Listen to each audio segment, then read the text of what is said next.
and welcome to my short lecture on the subject Smart Cities and Communities. Today we will be discussing a topic on unit number 4. Unit number 4 is the management of water resources and related infrastructure. Under that we will be discussing now module number 1, that is storage and conveyance system of water. Water, as we all know, it may be non-potable or potable. Potable water we will be usually using for our consumption, for drinking, and non-potable water we will be majorly using it for agricultural purposes. So, if you consider developing countries and some developed countries, for example, in India is usually a tropical country, and it becomes very necessary to store the water for later use during dry season. For agricultural purposes, how will we be storing the water? That becomes the question. Water is stored for later use. You actually, in terms or in forms of natural water resources like groundwater, aquifers, soil water, natural wetlands, artificial ponds, tanks and reservoirs, and major dams. But for drinking water, for general water consumption, we will be storing the water in water towers or overhead water tanks. When it comes to conveyance, we have already seen how to store the water. Now, how to convey the water to the water distribution lines for our domestic service. So, there are two stages in the transportation of water. From the storage point of view, the water should be conveyed to the treatment plant. That is the first stage.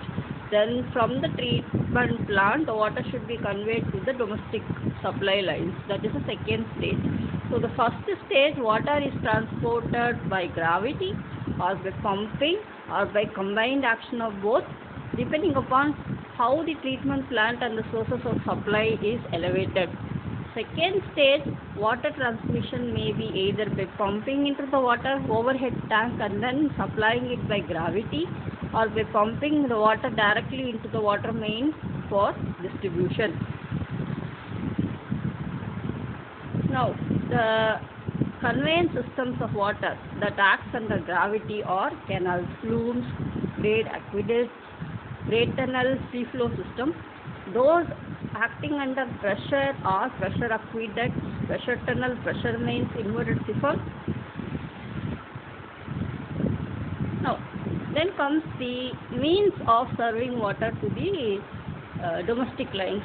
We in our households have pipelines, with the help of which we are having a running water system.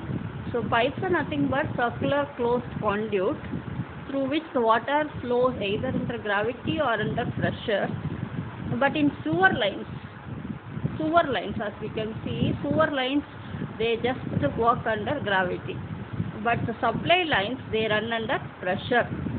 The selection of that pipe material depends upon several factors, especially the internal pressure, the external loads, and then the type of water that is carried by the pipelines, which leads to the corrosion, and the capital cost, maintenance cost, availability of funds, and the carrying capacity of the pipe.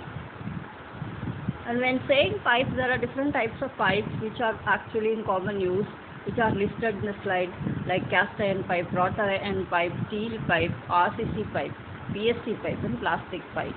So this is how we will be actually storing water and convey the same to the water supply lines. With this, we will close the session.